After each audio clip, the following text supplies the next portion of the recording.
On the 10th of July 2020, on his birthday, my husband moved out.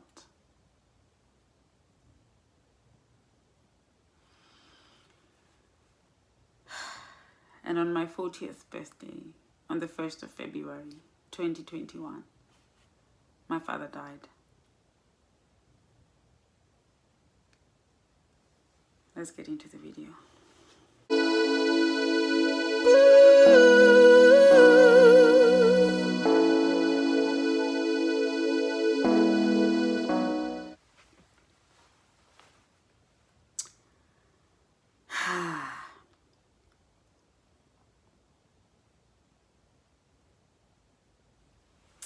How are you guys? Okay. I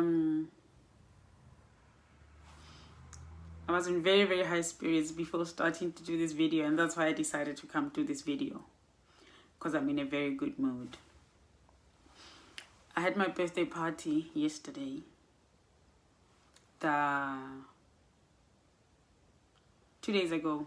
Today's the 2nd of March. I had my birthday party the 28th of February. My party was meant to be the 31st of January. I actually was doing 2 celebrations. You guys have seen my concert.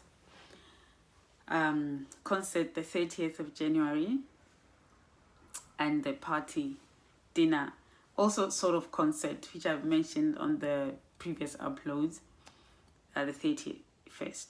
Concert 30th, party 31st.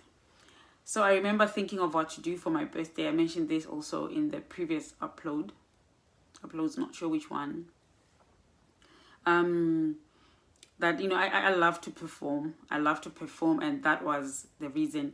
I think, I'm not sure whether to put the plant here. It feels empty. Let me put the plant here.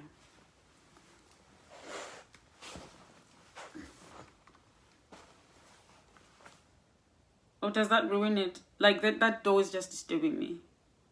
Maybe just let it just... I'll leave it there, whether you like it or not. So, yeah, let me just do it as a story time. I'm just feeling low now. I was good. I was okay. I was myself. So I had the concert on the 10th, because I wanted to perform, and I thought I was actually gonna do a play. I was planning on doing a play inspired by my marriage. That's what I was gonna do. And I remember a friend saying, "Why are you doing something sad for your thing?" I was like, "No, it's not sad. It's reality. It's life. It's life, you know." So I am writing a book. Yeah. Anyway, that's not what I'm talking about. So I thought, no, we'll just have dinner. But for me, dinner was just like boring. Like, I mean, I don't find other people's dinners boring, but I thought for me, I don't want to. I was telling them even at the party now that I'm thinking, what do I do with myself then? Like, I can't imagine. I'm thinking, I want dancing. I want performance. I want sing. I want fun. And look, my friends are fun, but then they're shy. Like, they never, like every party I go to, I'm the one who starts with the dancing. So I was thinking, who's going to start with the dancing at my party? If I sit down and I want people to start, I was like, no, I'm going to sing. And then I got invited to, there's another upload I made here. I went to House of Planks. We were singing. I was like to him, I have to talk to your band. I'm doing this. This is what I'm doing. So that's how we got together. I used the band from that party. I sang some of the songs from that party. The next couple of uploads, maybe not the very next one, I will upload my party. And you will see, it was so beautiful. This whole week, like since the 1st of February, I've been in such low spirits, but I'm so happy when I see people. I'm so happy. So people don't see what I'm going through, you know. When I'm alone, I am crying and I'm not okay. So this week, most especially the week leading to my birthday, I was feeling the worst I've ever felt. I mean, since my father, yeah, I've just been eating and eating and eating and eating. My goodness, I don't even know how much weight I lost. I've gained. There's a day I almost finished a tin of, these tins of chocolates, of these chocolate sweets. Oh my goodness. That day, I felt like I'm just going to scream because I could not believe. I couldn't stop myself. I just kept opening one, eating, opening one. What? Like, I was like, what's happening, Mahali? What is happening with you? So when I'm sad, I just eat. And food calms me down. When I'm feeling anxious, I eat. So I still need to learn a way to just let God help me through these things. Because goodness me, I abuse food. I use food. I medicate on food. Okay? But in the wrong way, because food is supposed to be our medicine. But we're supposed to eat well, eat healthily, and let food help us. And I know when I eat well, I'm okay, even mentally. You know what I mean? When I'm exercising, when I'm moving, I'm good. I was just eating cake. Hey! Everything. Things that I wasn't eating now, preparing for my 40th. Because it was meant to be, you saw how sizzling I was at my concert. So my birthday was meant to be the next day.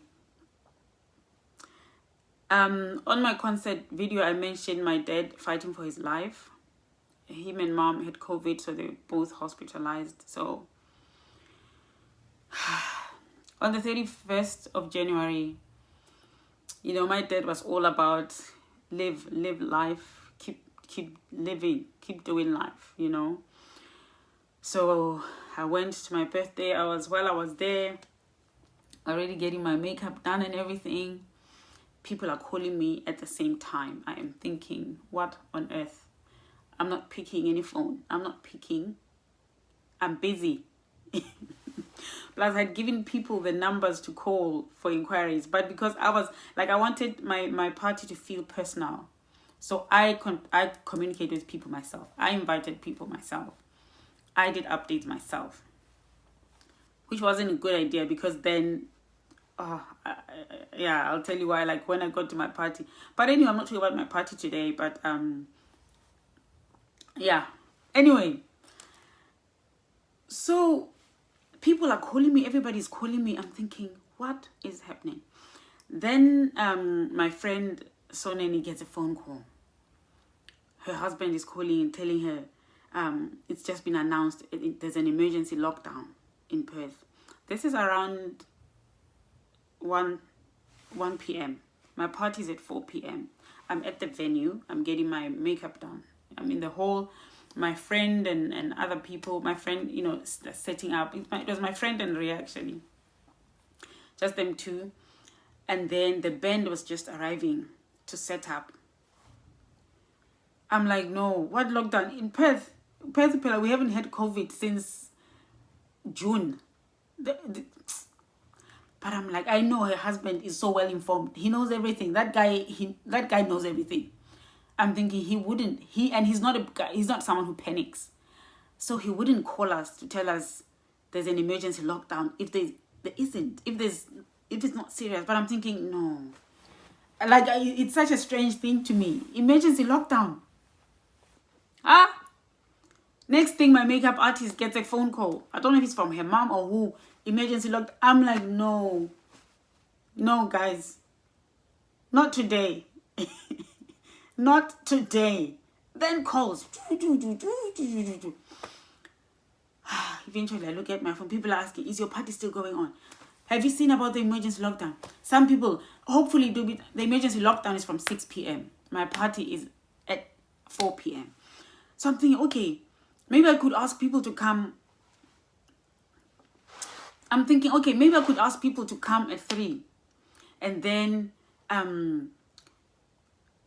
we can then be done by 5, I'm thinking, okay, I need to talk to the kitchen, to cook, to serve us the food. Because dinner was going to be at 5:30. So I'm thinking, okay, I'm talking to the kitchen. The kitchen need to prepare food so food comes sooner. This girl does not want, your girl does not want cancellation. I cannot afford a cancellation. I'm going through too much as it is.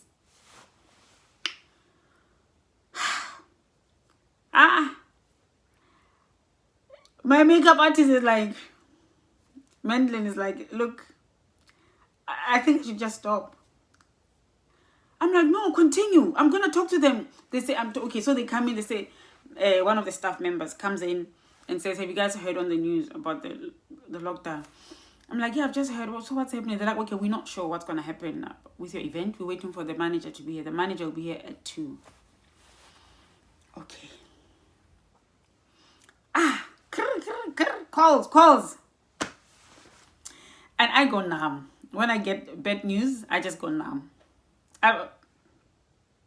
Mandlin is like, okay, I need to stop doing your makeup so I don't charge you. It's not going to happen. I'm like, it's happening. And then I just felt, you know what? So now I hear details. Yeah, there's one guy. The news we were hearing was there's 2 guys. 2 guys have tested positive. And they have the UK strain. So one of the staff members comes and says, the guy, it's the UK strain and the South African strain. So, you know, it's pretty dangerous. We're better off just cancelling. But let's wait for the manager. At that point, I think, you know what, Mahali, you won this party because you're going through so much and you just want an escape. You won this party. But what if one of the people coming here has this thing? And then we all get it. Already look at your parents. Look at your dad right now. I'm like, okay. I think we have to cancel. So I sent people a message before the manager came. Actually, another friend called me, Bridget. You know, she's like, I answered to her because, you know, she's like a prayer partner. So I answered her call. I wasn't answering anybody else's call. So she's like, okay, just tell people that you're aware of what you know. You'll update them. By the time I send the message, I now have more information. So I'm like, okay. I just sent message, say like, guys, okay. She sent me, I asked her to do a thing. She did a draft for me because I didn't know what to say to people. I didn't know where to start. So she wrote a text message for me. She sent it to me for me to edit and send to people, to my broadcast list. So I edited it and added that the party is cancelled / postponed. So that just did my spirits. So we had to go back home. People are rushing. We're already hearing that people are queuing up at grocery shops. It's crazy. The city is crazy. People are stocking up. Toilet paper is finishing. Like we're back at that panic mode. I just came home. My friends, Memory and Loretta, came to check on me. Oh my goodness. You know, before 6 p.m., I was just numb. Just had to message my mom. Everybody was just sad that this had to be cancelled. And that was it. That was a lockdown on the 31st of January. And this means on the 1st, on my birthday, I'm stuck inside. I can't be with anybody. It's just me and the kids. But I was very grateful I wasn't alone. My birthday comes, you know, some people snag some flowers at my door. Every birthday morning, I always woke up to my parents singing happy birthday to me, a duet. And of course, that morning, that didn't happen. Actually, nobody wished me happy birthday that morning. No one from home. My sister, I was actually talking to my sister at midnight. You know, we were talking all the time. Like I couldn't, just leading up to these celebrations, I just could not cope. I couldn't cope with school. I couldn't cope with anything. We were on the phone praying, like day, night, praying for our parents and worrying. There was nothing to do. I could not concentrate on anything else.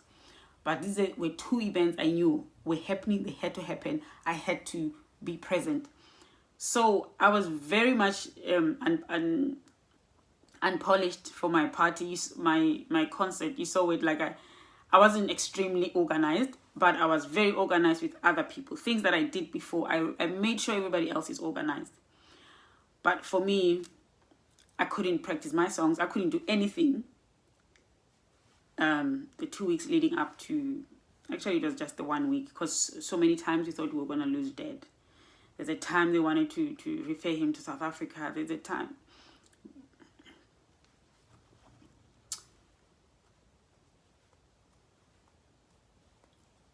So I was on the phone with my sister when it hit midnight here. It was 6 p.m. in South Africa. And I said to her, wow, I'm 40. She's like, oh yeah, it's midnight, right? And we kept talking. No happy birthday. I mean, these people, my family makes a fuss, okay? On my birthday. We call each other. It's not like or text. She didn't say anything. Like, I'm just showing how disturbed everybody was, okay? Everybody had been. We had done a couple of songs for my dad. I tried to put them together. You know, they were not aligning, but, you know, we managed to do something, sent to him, because at least he had his phone.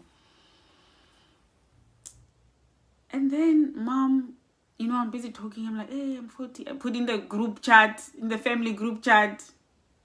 Nobody wishes me happy birthday. So it was just a dark day. I was already low from my party being cancelled. That disturbed me so much. I was actually telling people the next day that I am so low. I am so low. Like, I felt so low. To a point of having...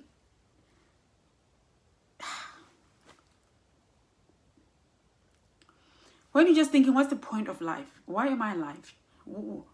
Why am I still alive? Why am I not dead? You know, when you're just thinking those sorts of things. And I'm thinking, how am I feeling like this just from the party being cancelled? What is up with that?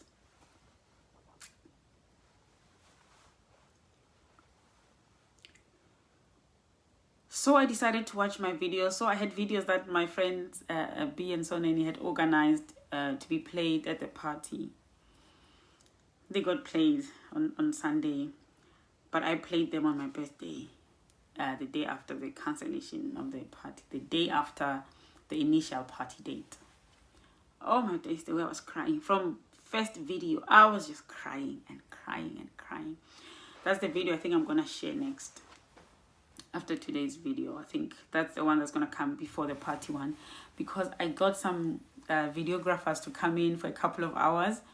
So I think I'm going to wait for their footage before I share my party with you. So I share some nice Nyana things. Oh, I was just crying and crying. At the end of that day, I was just thinking of my dad. You know, we had a prayer and then I was just thinking, Dad.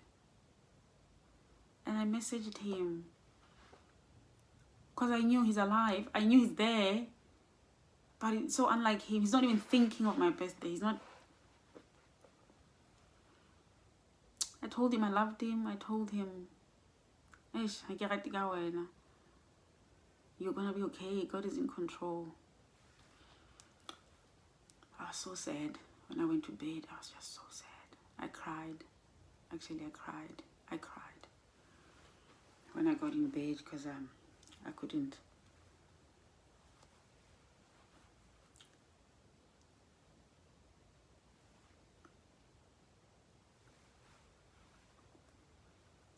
Because I couldn't imagine my dad helpless. We had a few videos of him that Mom had taken. Because Mom was in a different room and Dad was in a different room. But Mom used to sneak into Dad's room. I cried and I slept.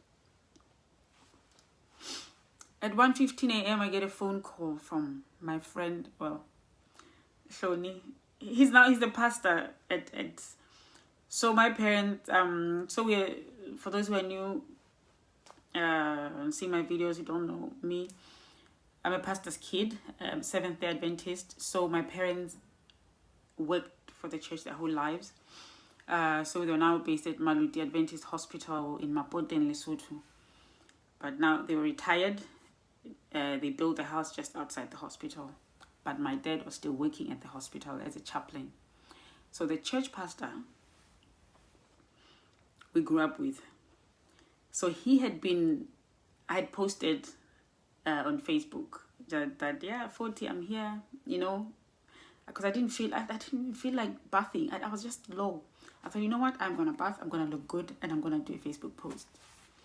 So he had said on the, yeah, I'm coming, I'm following you in June, it's me. I'm like, hi Bohloni, aren't you younger than that? You know,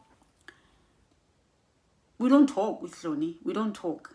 That day he commented on my thing. So when he calls me, I'm thinking Hloni wants to chat about, because I was shocked that we are born the same year. I thought he was 2 years younger than me at least. So I'm like, Hloni, it's 1:15 a.m. Can you please call me daytime? And then, of course, this call wakes me up. I go use the toilet and I see the lights are on. I'm like, oh my goodness, these kids. Because I had gone to bed before them.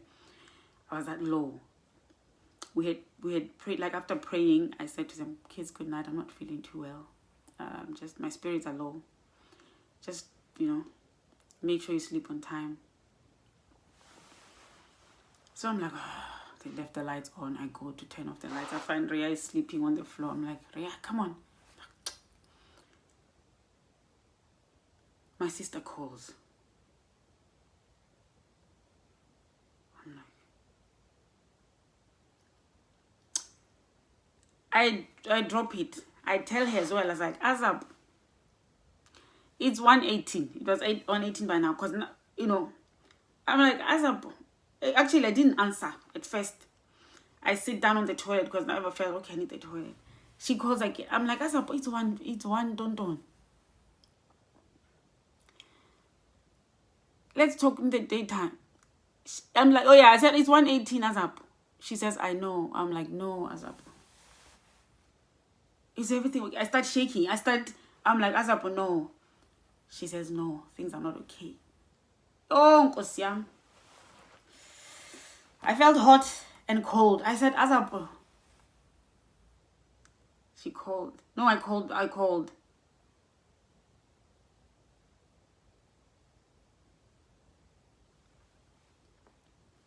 A message comes in just before I press call. Oh, what? They exchanged. Anyway, she says he's rested. I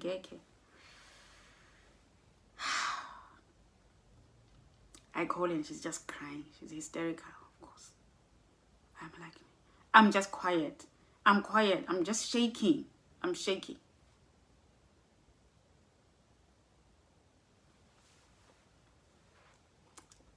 Immediately, I think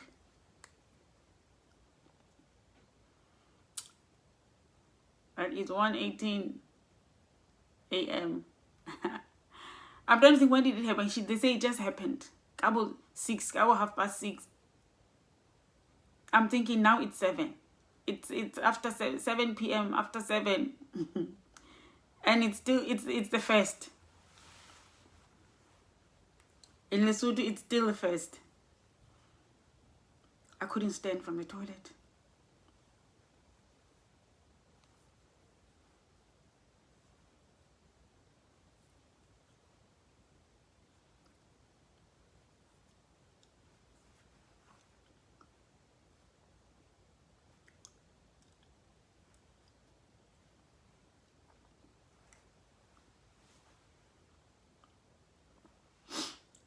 I had to hold on to the wall to be able to walk. And then I called the group chat with B and Sonen. They both picked. And I told them.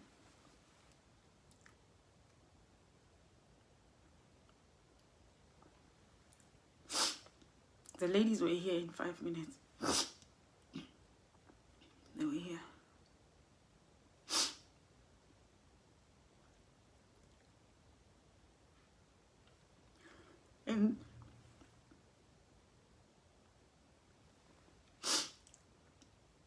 And we're all wearing our masks because we're in lockdown. They called Molapo. Molapo's here in 2 seconds because he doesn't live far from here. It's just a kilometer from here.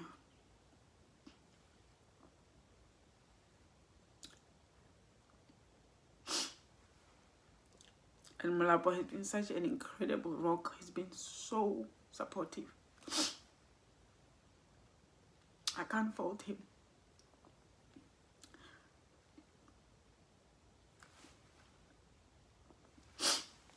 So of course the next day, you know, the ladies message people. They have as a way of communicating. Like there's a Zimbabwe Dorcas group, you know, they call it that. So I have a big family, the Adventist family, you know. And someone who was saying how that someone said to them how blessed we are that we have this group of friends. And I hadn't realized up until then that we're a small community of Adventists, and we have each other, we support each other, we're always at each other's things. And not everybody has that experience. Not every African has that experience. As Africans, we are here in the diaspora, we are alone, and some people are really alone. But we as Adventists, we have each other. We're such a big family, and we support each other. So they messaged in there, and of course nobody can come because it's lockdown, innit? I'm like, wow, Lord. Sometimes I think God trusts me too much. Sometimes I think God,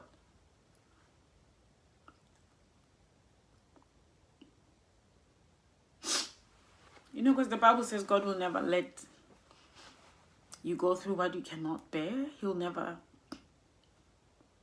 give you what you can't bear. And with each temptation, he already makes the way. He paves the way. He makes sure that you'll be fine.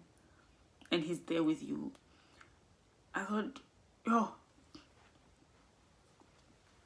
firstly, Lord, you knew how, like I needed that party. I need this. Like, I've been going through so much. That gets cancelled. And then I get to spend my birthday alone, my 40th. And then my dad has to go on my birthday.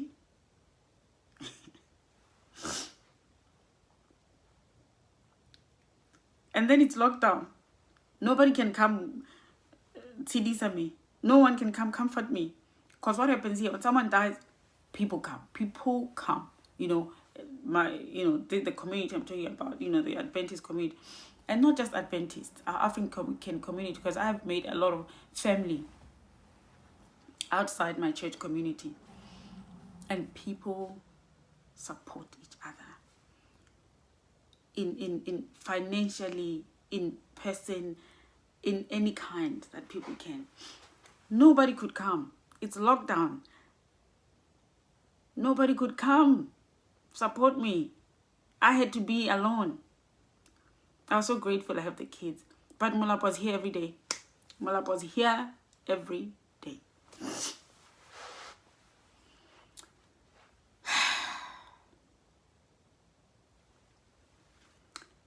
Yeah, that's what happened. And I heard that day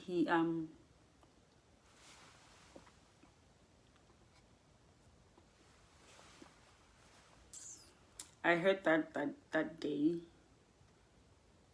apparently he was getting resuscitated quite a lot.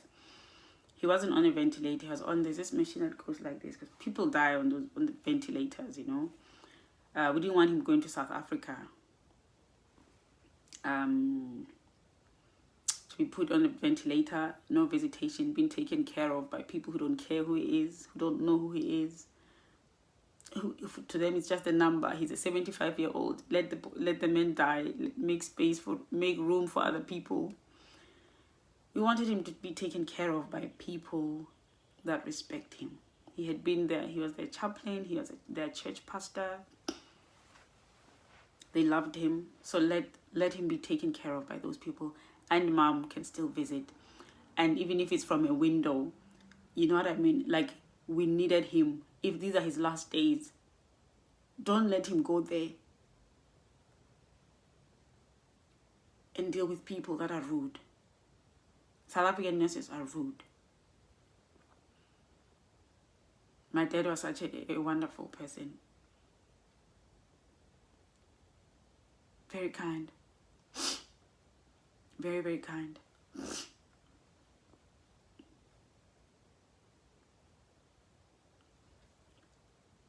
So we're not about to let him be abused in his last days. If those were indeed his last days. We didn't know what is happening. But we were praying. And he got better. And they decided not to refer him. To take him to Bethlehem. He was stable. You know, when he got admitted, his breathing things were 46. I'm not a medical person. And he was at 98. He was stable. So we're just praying. So that's when I had my concert. He was critical but stable. So apparently they were resuscitating him quite a lot. And on my birthday, he told them he was ready. Apparently he was always having his Bible. He was always reading his Bible.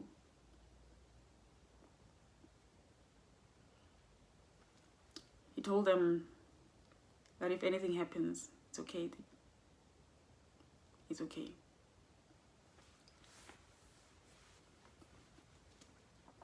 So I'm thinking, why? Why don't you wait for tomorrow? I don't even think he knew it was my birthday.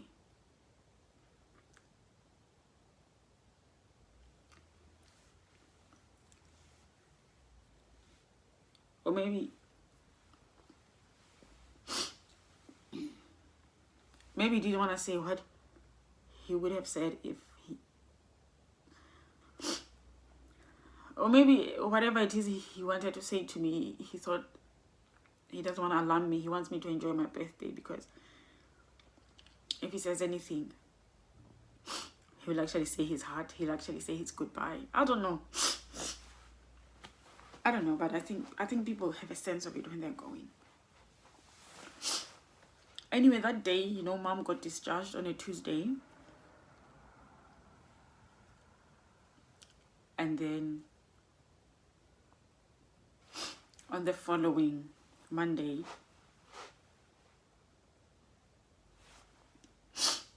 because mom was just in hospital for 5 days. You know, they got admitted on the Thursday. On the Tuesday, mom got discharged.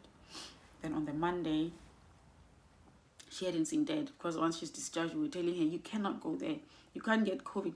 You need, because they had tested before they got admitted, and their test had not been back yet.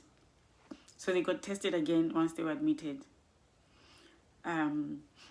Mom's came negative. She had been the one that was unwell. When they went to test, she was unwell. Dad was fine. Anywho, mom's was negative, but this was already when they had removed her from the oxygen thing. She just had that one that's in the nose, that wire thing. They had taken her off that to see how she does without it. So she was in the hospital a day after that. You know, she was just coughing, and then so when they discharged her, she didn't want to go home. Because she wanted to keep seeing dad, you know. So the doctor said, look, I don't want you getting COVID again. You need to go. So they told her, look, he's asking for those mixtures, you know, because I had told, Mulap was telling me as well things that need to be done and stuff, you know. Not everything was able to be done. But, you know, he stressed that, you know, the diet is very important. The ginger things and ginger, honey, lemon, those mixed things, those are, he needs to be having those things. Make it in a smoothie. So they'd called mom and asked for those things, but they said, no, look, they're not urgent. You can come whenever. You can even give them to someone. Mom decided to go. When she got there, Dad was just going out. They had put him on the wheelchair. And Mom sent us a picture of him. He looks fine. He just looks tired. Because I remember, I think it was that day on when I was meant to have my party, when Mom said, Dad says he's tired, you know. And I told Malapa about it, and he was saying, yeah, this thing it's like you're running a marathon. So I could just imagine, because I ran half a marathon, and I could just imagine if you've been running a marathon. I could imagine how tired he is, how in pain he is. Anyway, when Mom came, you know, and then apparently they held hands, and Mom gave him a hug from behind, because, you know, he's taking back, taking back. I want to breathe fresh air. But his speech was blurred, so he wasn't saying anything. What Mom told him.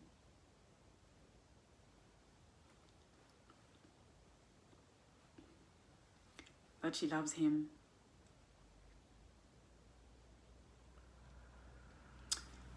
But yeah, she says when she looked at him, she could see there's no life here.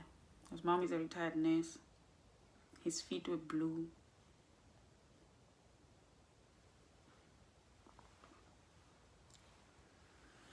Anyway, he went inside afterwards, and he asked to use the toilet. And he collapsed in the toilet.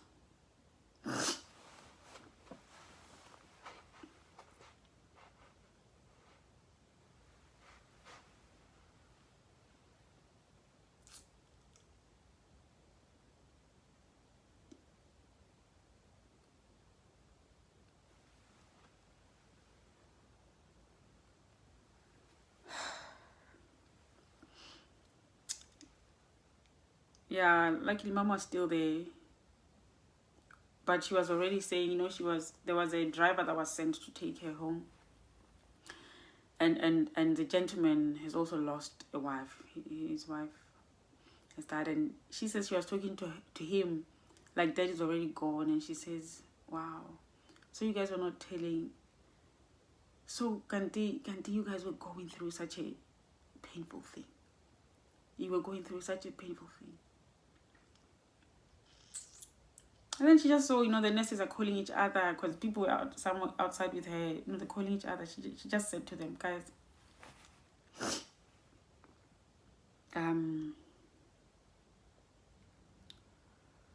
oh no, one of her friends called her in, because now I remember she filled me in on, I had a different version of events, and she filled in the missing blanks. They called her in to the office. This lady said, come, there's something I want to give you. At that point, she didn't realize something had happened, but she could see he has days, you know, that's what she was thinking. When she got in the office, all the staff members were there, the doctors, the nurses. She said, guys, there's nothing else you can call me in here for.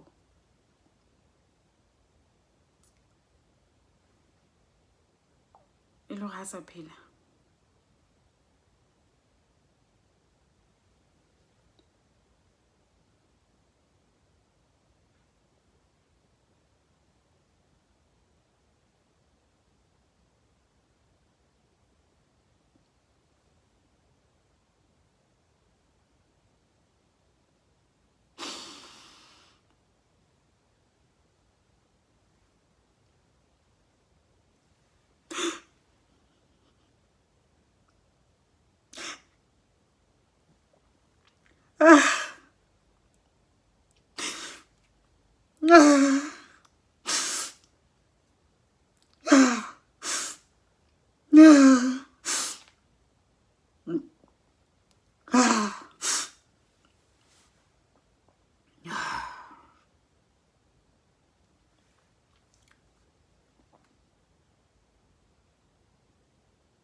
How am I doing?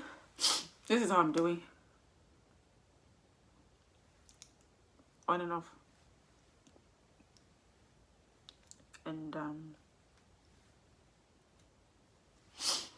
As I said on my party, as I said on my birthday, as I have said before in another video, just condolences to everyone who's losing people for whatever reason.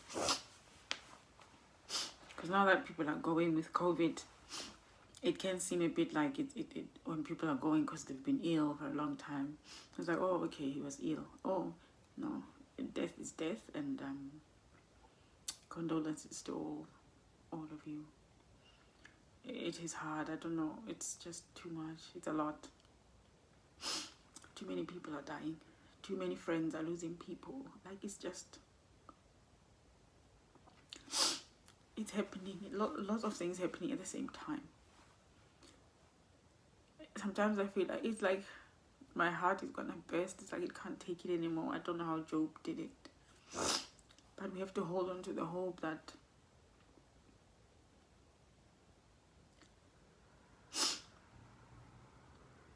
God is with us. He's with us. He mourns with us. He's holding our hands. He's here. He's with us. Oh, he's holding us like that. Like that. Because he hurts when we hurt. We have to believe that. We have, even if it doesn't feel like it, we have to hold on. There is no other way. There is no other way. We have to have hope. We have to have hope that it's gonna get better. Maybe not in this world, but in the world to come. It will get better. It will get better. We will be fine. We'll get through it. Even though we walk through the valley of the shadow of death, we shall fear no evil. For thou art with us. Thy rod and thy staff, they comfort us. He prepares the tables. In the presence of our enemies, he prepares us a table. You understand? When the enemies are here wanting to kill us, when the enemies are here, God just puts this white cloth on the table and puts 3-course meal, fork and knife. When it is war, it is war. Hey, man.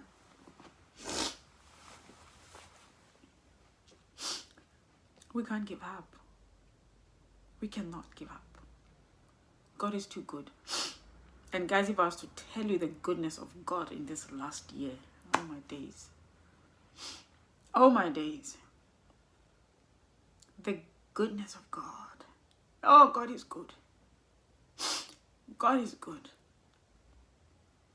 God is good, ladies and gentlemen. If there's anything you forget about this video, please remember that God is good. We serve a mighty good God. We serve a mighty good God, and we will keep praising him no matter how much the devil attacks us, no matter how much he kills our loved ones. God restores. He's the restorer, and he will restore. God himself. Not anyone else, God himself. He will wipe away all tears. All tears.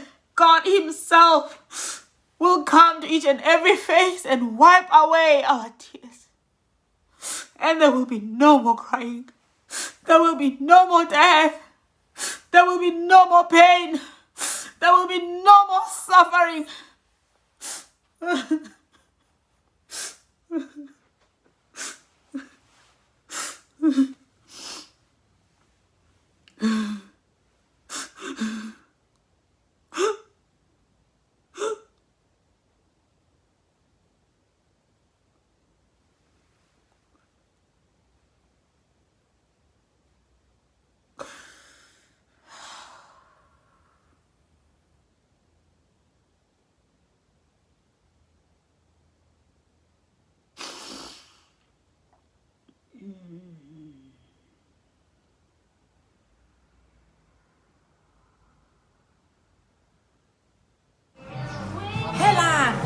You watched everything. Thank you so much for watching everything. Now don't forget to subscribe and go back to my other videos and scroll and scroll and scroll and watch everything. There's very good things in here, very good interesting things. You are number one. Number one. Now thank you. and take care of yourself.